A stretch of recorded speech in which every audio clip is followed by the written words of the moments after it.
hey, this is a little video just to take a snapshot of where I'm at on my platinum journey thing I've been doing since January.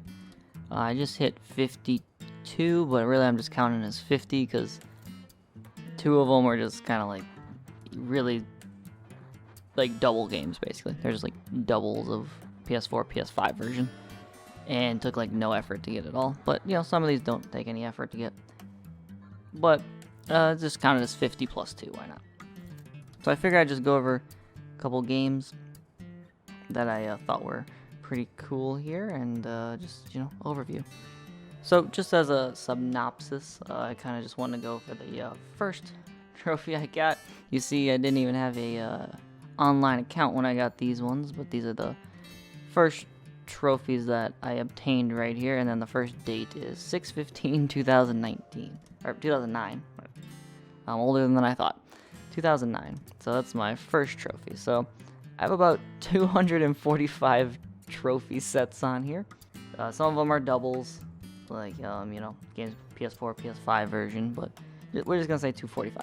So I just want to go over the first game that I ever platinumed, which was all the way back in 2013, and that was Assassin's Creed 2. Played Assassin's Creed 2 when it came out, basically when it came out, around the time it came out, 2009, which was shortly after I played the original, so I didn't have to wait too long after playing the original on that cliffhanger. And that was the first platinum I got a couple years after that when I was replaying them, because I really liked that game. Didn't do it for Brotherhood or 3 because there was online trophies, and I don't really care for online trophies, honestly, so whatever. Oh, and then just while we're here, second trophy, Dynasty Warriors 7. I think I had to download the DLC for that trophy to actually pop, like clearing all the campaign, or all the like story mission things, or all the whatever the last trophy was. It was a long time ago. It was 2013. I don't remember. Too long ago. But as I scroll up here, there's just some, you know, other platinums. Pretty easy. Walking Dead, just play the game, basically, get that trophy. Daxter, Sly 1. Sly 3, I'm 1 trophy off, and I never beat it. I was just complete, like, everything in the game, and I just kind of got burnt out. Didn't do it. And then Crash Warped.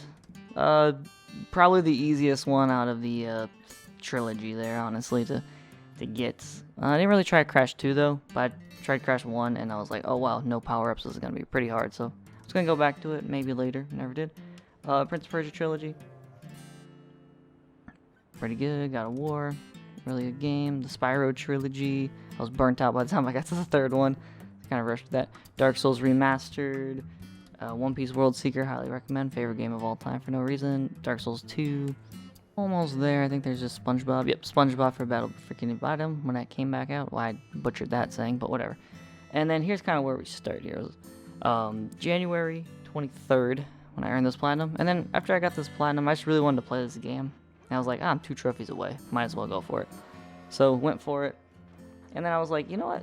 Popping that platinum actually felt pretty good. Let me play something else. So I played Dark Souls 3. Now that was a grind. That took a while to get that trophy.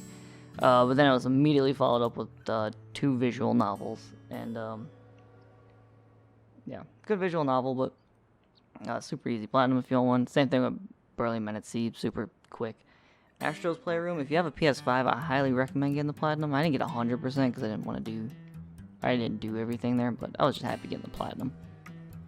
But anyway, just kind of gloss over this. Last Campfire, Ether 1, so I'll start going with my list now. So that was my first plat. So the easiest platinums to get out of my little platinum collection here, let me just scroll up just to show everything before I start going. Okay, that's at the top.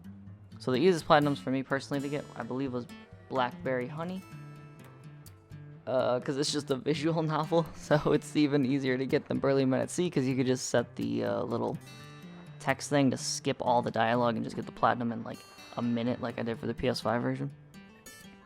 And also Star Wars Jedi Fallen Order for the PS5, because I already platinumed it on PS4, and I just imported my save data, and bam, it popped right away.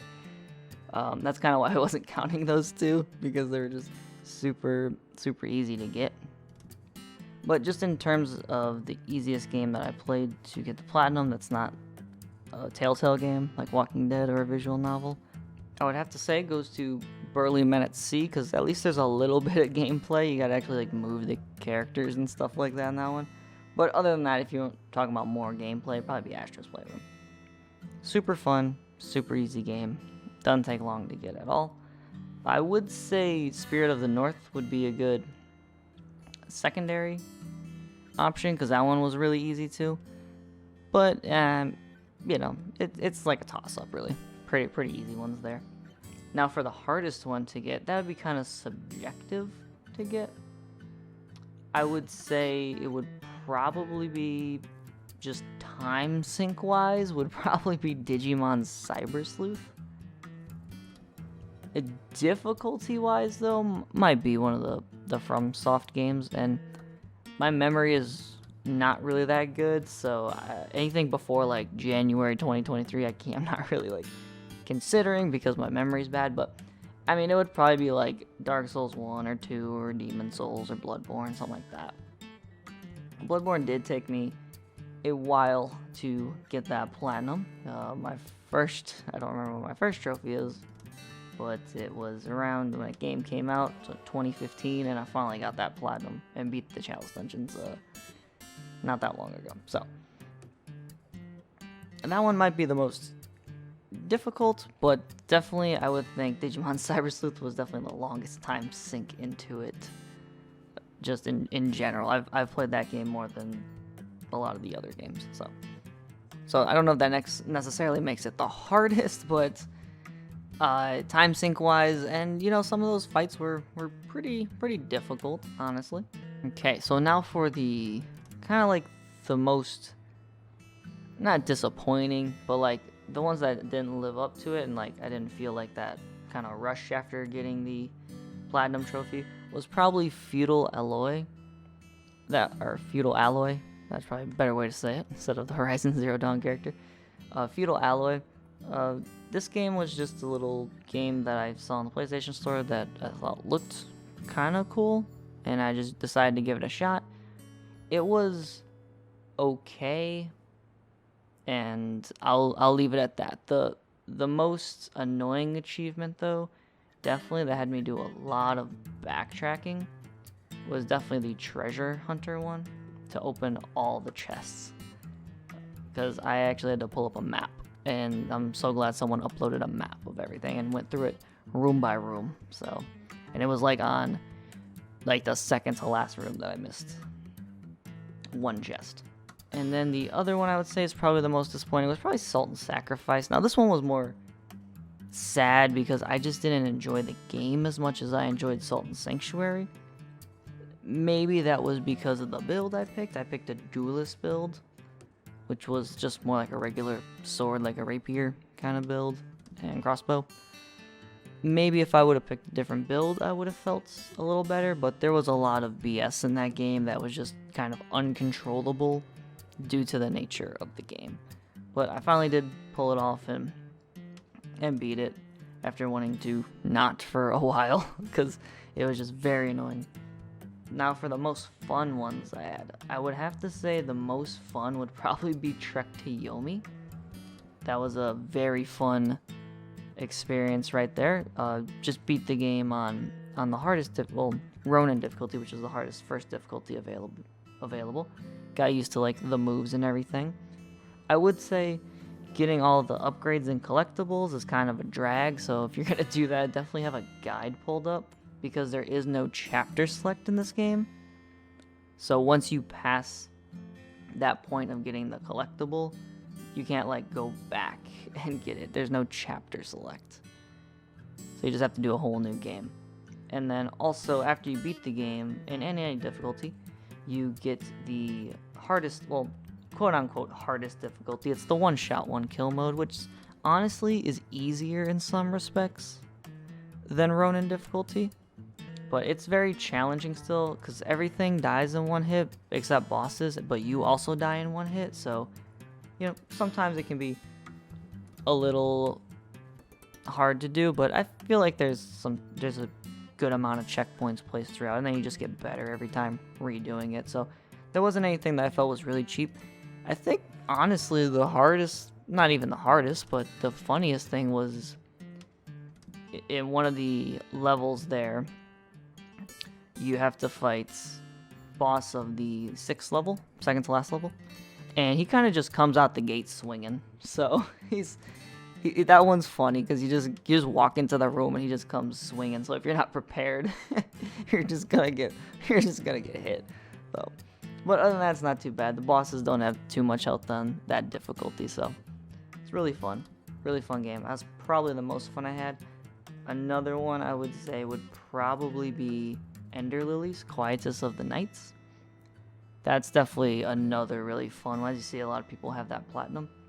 It's a decently long game. It's a, platformer, action platformer where you play as a little girl and you can summon like spirits to fight for you and things like that. And there's a lot of spirits and everything, and it's just a very fun game. There's also 3 endings to the game, but after you get one ending, you don't have to restart the game. You can continue from where you left off. So that's awesome, because as soon as I got that first ending, I was like, oh, I'm going to have to do another one, right? And it's like, no, you just continue from where you left off and then get the other 2 endings if you want. So, really, really fun game. Highly recommend. It's on sale a lot. I don't even think it's that much money, honestly. I think it might be like $20 at most on like PlayStation and Steam and probably Xbox. So, really fun game. Just touching on Fist, Forged, and Shadow Torch real quick. You play as a bunny with a giant mechanical fist. But very fun, very cool story. Really good experience, honestly, for a game that I really don't hear too much about. And there's a song in this game where this one animal plays, like he's just wailing on the guitar, like an acoustic guitar. And that song is amazing if you ever hear it.